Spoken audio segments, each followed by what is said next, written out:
Hey everyone, welcome to my very first unboxing video. I'm going to be unboxing some Novacolor acrylic paints that I recently ordered. I had tried some of their other colors as a starter pack, and after trying them for a little bit, decided to order every color they make. So let's see how this goes. So this is the box that everything came in, and again, I ordered every single color they had, so that's like 94 colors. So this thing was extremely heavy. Each one of these wrapped pieces is a 4-ounce jar of paint in various colors. And as I pulled this out, I noticed that it was at least two, possibly three layers deep. So this is going to be a lot of paint. But let's take a look at how these are wrapped. I really have to hand it to whoever had to pack this giant box full of paint. They did a really great job. So each individual jar is wrapped by itself. And as I'm unwrapping this, it kind of reminds me of a Christmas cracker from the UK. But as you unroll it, you'll see that everything is nice and crisp and clean. If the bottle had decided to leak or if there was a problem in shipping, that paper would hopefully prevent all the other colors from leaking out. But here is what a 4-ounce jar of Novacolor fluorescent pink looks like. Okay, let's get the rest of these out of here. There we go. Not going to be gentle with this. They're all packaged really well. So let's see if I can get all of these out. Almost. This box is really heavy, a lot heavier than it would look. And here I am individually unpacking every single color and kind of setting them aside. Again, this is a lot of paint. So this is going to take me a while. So I went time lapse with it and then enlisted the help of my kiddo who had a lot of fun checking out all the colors. So we're just going to get all of these out and then we'll talk about it a little bit more.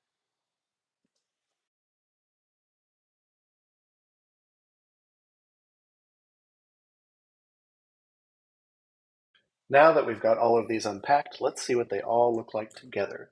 Now that I have the entire collection! But seriously, it is really cool to have all of these.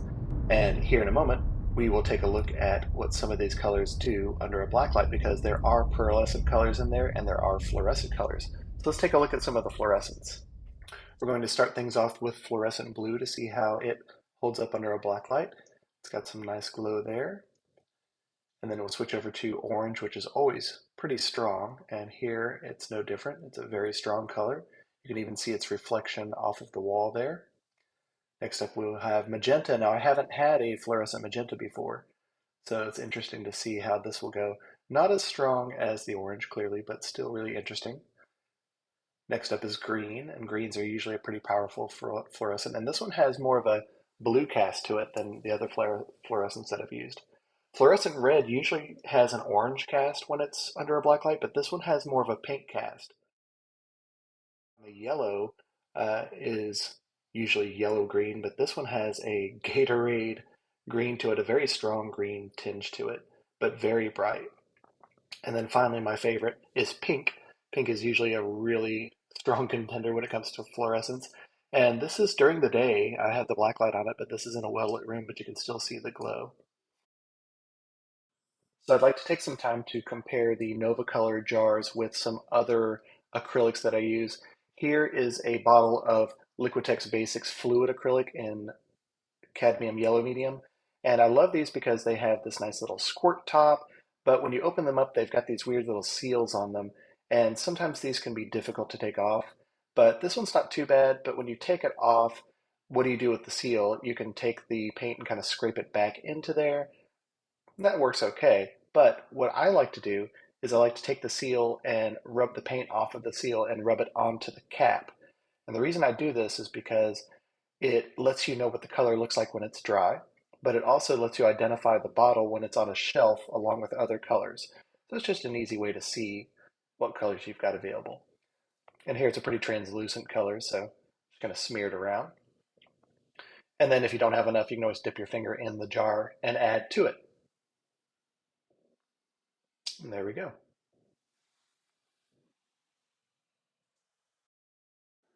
Probably my favorite bottle is the Soft Body series by Liquitex. And I love this because it has the cap that you take off and it has a dispenser that you can cut to various different sizes so you can dispense the perfect amount of paint. But when you take these off, you have that seal to contend with here as well, and these are generally harder to remove. A lot of these I've had to kind of like bite off just because you pull the little tab and it doesn't quite want to come off or it tears. So there's been a few of these that I've either used my teeth to rip them off or I've used a knife to cut them off. And you can tell that it just fights to the very end. I'm actually using quite a bit of force there because you don't want to spill the paint everywhere. And here the same thing applies. I like to put the cap back on and use the seal to dispense some paint at the top. Now, this being a white cap, it's easier to see that paint. I don't have to use as much as I did on the basics because it has a black cap. And finally, we have the 4-ounce jar from Nova Color. Here it's the same color. We're going to unscrew the lid, and as soon as you remove the lid, you'll notice there's no seal. There's nothing stopping you from just jumping in and playing with the paint, which is pretty awesome. And then you just put the cap back on, rub it on the top if you like, smear it on a canvas, whatever. And I do wish that there was some way to dispense this drop by drop, kind of like the soft body from Liquitex. And Novacolor does carry 10-ounce bottles that are kind of like condiment bottles, but those are sold separately. One last thing of note about the bottles is that they come in two different sizes. This is a 4-ounce jar of yellow ochre, and I'm going to compare it to a 4-ounce jar of Venetian red. They're both the same amount of paints, but Venetian red is noticeably taller, and yellow ochre, when you compare the lid diameter, is noticeably wider. So one's kind of a short fatty, the other one's kind of tall and skinny. And it doesn't make a big deal. You still get the same amount of paint, but it might set your OCD off like it did mine. Let's take a look at the labels on the jars. In addition to the name of the color and whether it's opaque and its light fastness, you've got instructions on what you can use the paint with and how to clean up. But more importantly, on each side, there are varying degrees of danger labels depending on what pigments and what other chemicals are used in the paint. So you'll notice the cadmium has a few more severe warnings on it. And there we have it. Here's what the entire line of 94 colors looks like on my shelf. Another cool thing you can get from Novacolor is this handy chart. It's literally somebody has finger dabbed every single color from the entire line onto this page, and it tells you what colors are opaque, which ones are transparent, which ones are translucent, and it shows you what all the colors look like when they're dry.